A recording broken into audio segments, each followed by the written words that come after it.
Thank you so much for that introduction. It's a real pleasure to be here speaking again to the artists, formerly known as the EEF, or Make UK, as you've now become. I always look forward to coming here because I come from a family of engineers, and I look forward to meeting you, as I do many of your colleagues all around the country. I take a very close interest in manufacturing industry. It's the beating heart of our economy. For those employed in the sector, manufacturing doesn't just offer a good job that pays well, it offers creative and satisfying work.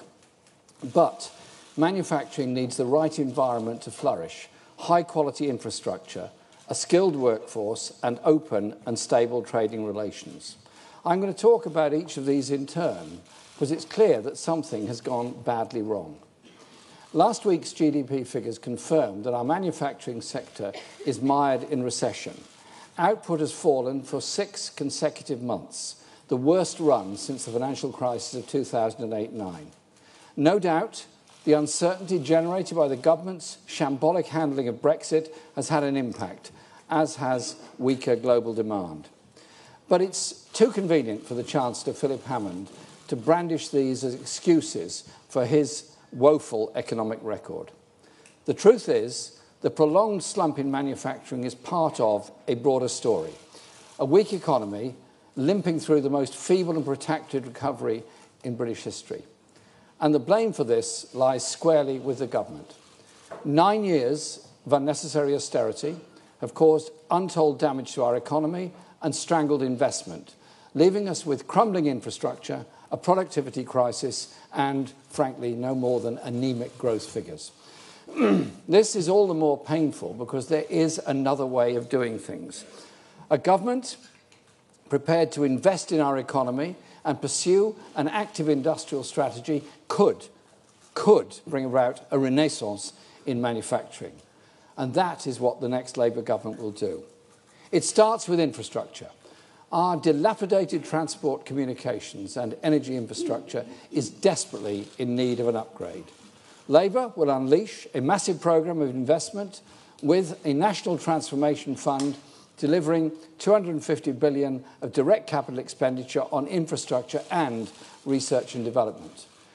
We will ensure this investment benefits every region and nation of our country, not just London and the South East.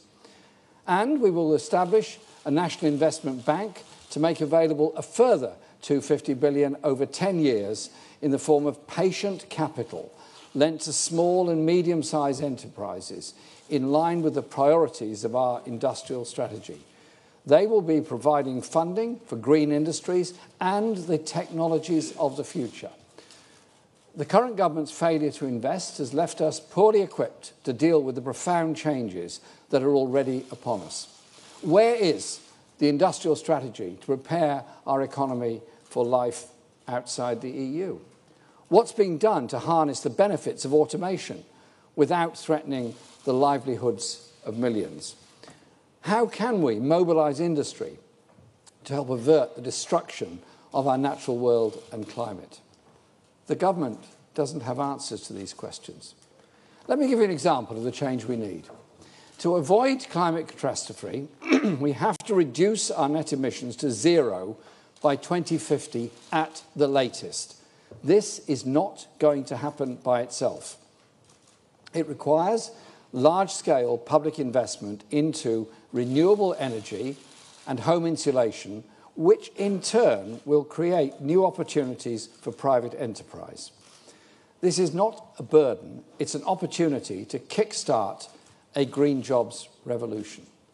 Labour's plans will create at least 400,000 skilled and unionised jobs and bring about a 7-fold increase in offshore wind, double onshore wind, and triple the amount of electricity generated by solar power. And these new manufacturing and engineering jobs will bring skills and opportunity to parts of the country that have been held back by decades of neglect. As our Shadow Business Secretary, Rebecca Long-Bailey, has said, this is about the jobs at the end of the road, from the Clyde to the Humber to the Mersey. Technology and manufacturing don't have to be a threat to our environment. Our responsibility is to develop the next generation of technology that will help us to preserve our natural world and protect our resources. Labour is committed to investing on a scale that will transform our economy. These policies won huge public support at the general election only 18 months ago. So I'm disappointed that a small number of MPs decided to take a different path. But this is an agenda which unites 500,000 Labour Party members inside and outside Parliament, along with millions of people across this country. And we've been upfront in saying that in return for that investment, we will ask the largest businesses that can afford it to pay a bit more towards the common good. Because the government's corporation tax cuts have not increased investment and growth. Indeed, the Conservatives had 9 years to fix the fundamentals of our economy, but have left it weak and unprepared for the future. And just as they failed to invest in infrastructure, so too have they failed to invest in skills. I travel around the country all the time. I visit many manufacturers and other employers. And I've been struck how often they tell me about the difficulty of recruiting skilled labour, how they're dependent often on a much older workforce as they don't have young people coming into manufacturing industry, and they want them.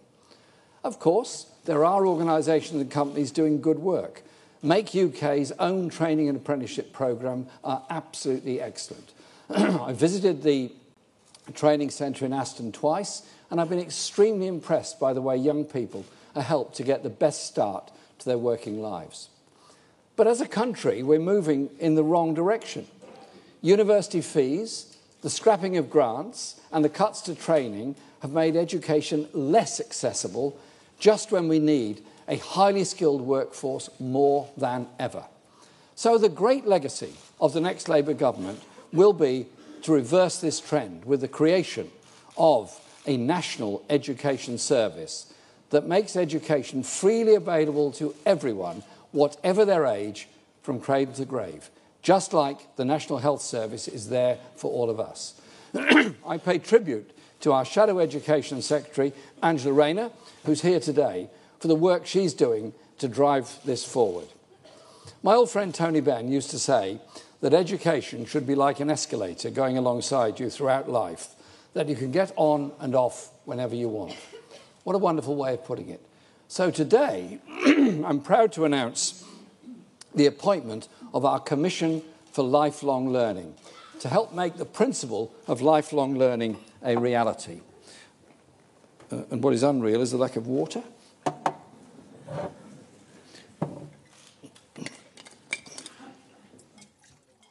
It's all right. It is solved. Thank you.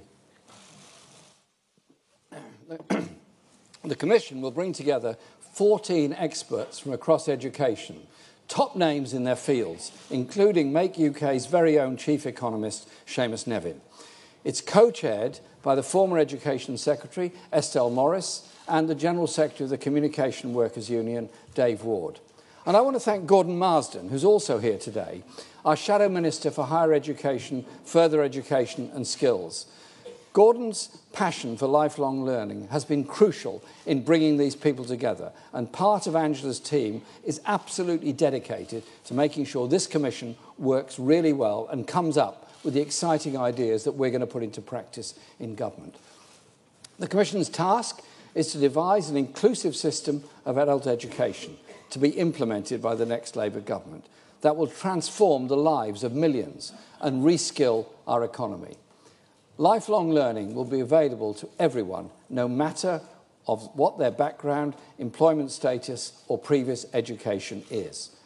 The Commission will make detailed proposals on how to integrate qualifications, introduce a credit system to make qualifications transferable, and make it as easy as possible for people to pick up or pause their studies at times that work for them during their lives.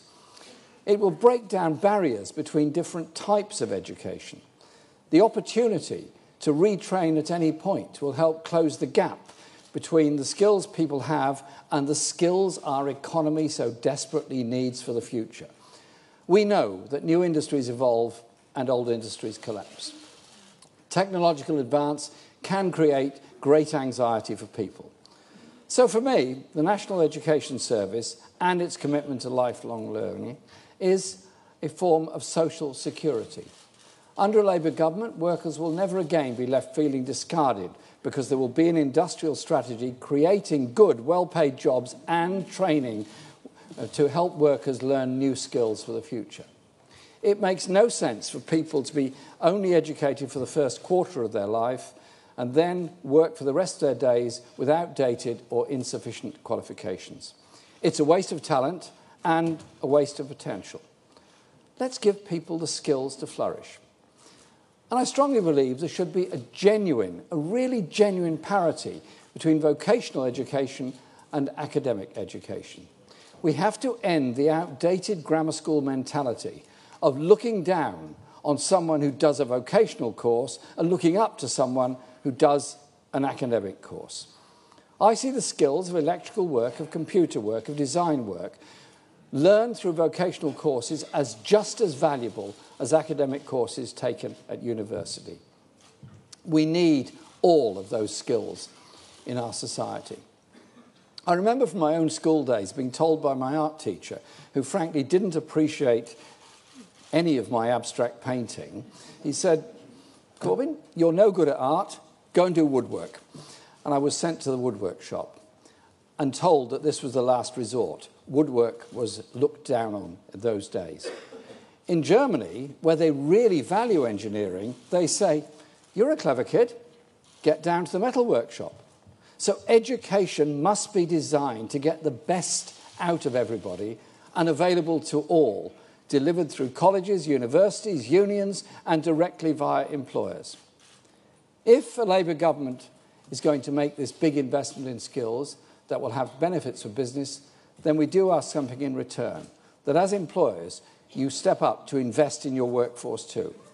Last week, I visited the gear manufacturing company Beard & Fitch in Harlow. Fascinating visit. Spent a long time there talking to people doing highly skilled work. And at the end of it, I met Carol, a supervisor, who is partially sighted.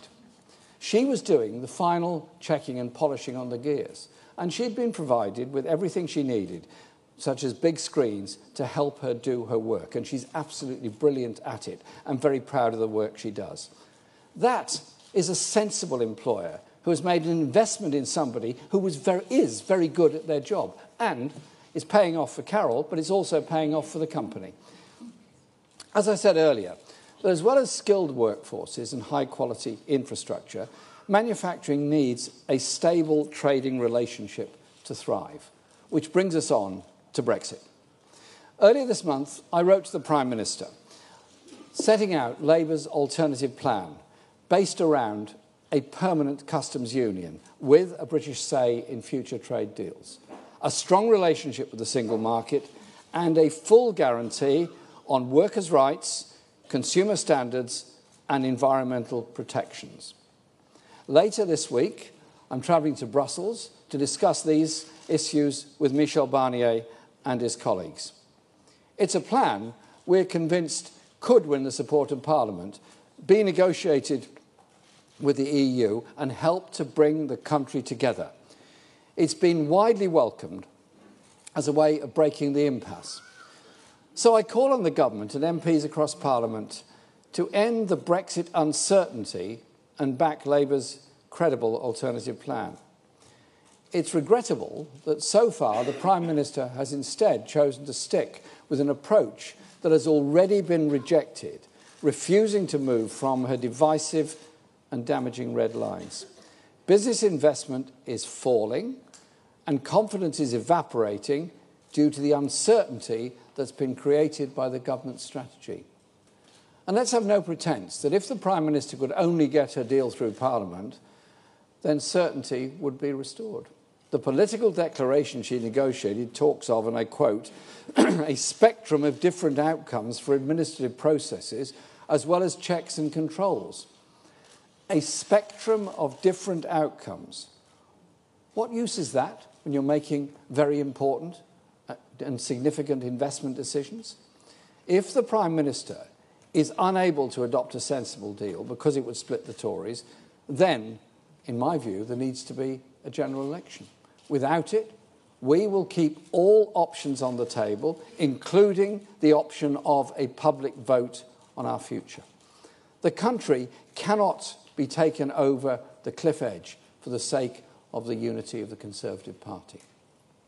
The government is running down the clock in an attempt to blackmail MPs with the threat of crashing out without a deal. This is extraordinarily reckless. It puts our manufacturing sector, your industries, at risk. Labour has consistently advocated a comprehensive UK-EU customs union to deliver frictionless trade and protect supply chains that stretch across the continent. I outlined this last year in a speech I made in Coventry. Disrupting these supply chains would threaten good businesses and the skilled jobs that we cannot afford to lose. Just take the car industry, for example. The decision by Nissan to pull investment from its Sunderland plant was just the thin end of the wedge. Jaguar Land Rover is said to be stockpiling parts in preparation for a no-deal Brexit, but can only prepare for days, not weeks of disruption, because the company uses 25 million separate parts a day. Ford has reportedly warned the Prime Minister that it could cease production in the UK entirely, threatening 13,000 directly employed workers and their jobs and their communities, and has said that no deal would be, quote, catastrophic for the UK's auto industry. And although not directly linked to Brexit, today we learned that Honda is planning to close its plant in Swindon at a cost of 3,500 jobs. It's being debated now in Parliament. That is devastating news for those workers, for their families, and for the local economy that has been generated largely around that plant and other new industries that have moved in following the collapse of the railway industry. It's bad news too for all the small and medium-sized businesses that make up the supply chain for these companies. And while the government is boasting it has secured a trade deal with the Faroe Islands, it's doing nothing to protect skilled jobs and industry here in Britain. Of course, concerns about a no deal and the crash that would go with it go well beyond the car industry. Take food and drink, actually the UK's largest manufacturing sector. It needs frictionless trade for perishable goods, where time is obviously of the absolute essence. On steel, half the steel we produce is exported, most of it to the EU. A disastrous no-deal Brexit would mean trade restrictions on virtually all steel companies' export markets. And while the big household names get all the media attention, it's the small and the medium-sized manufacturers who will find it most burdensome to adjust to new customs regulations. Brexit has crystallised a choice about the kind of economy we want. On the one hand, the harsh economic environment fostered by the Conservatives, low investment, low productivity, low growth, and a damaging trade deal with Donald Trump and the USA. On the other, Labour's investment-led approach, underpinned by a close relationship with our European neighbours in a rebalanced economy that no longer privileges those who lend and speculate over those who actually make things. These are very anxious times for manufacturers. But the future doesn't have to be one of decline. With a government that believes in and supports industry, manufacturing will be the engine of innovation in the green economy of the future. Infrastructure, skills, certainly that's what manufacturing needs. And that's what only Labour will deliver. Thank you very much for inviting me to your conference today.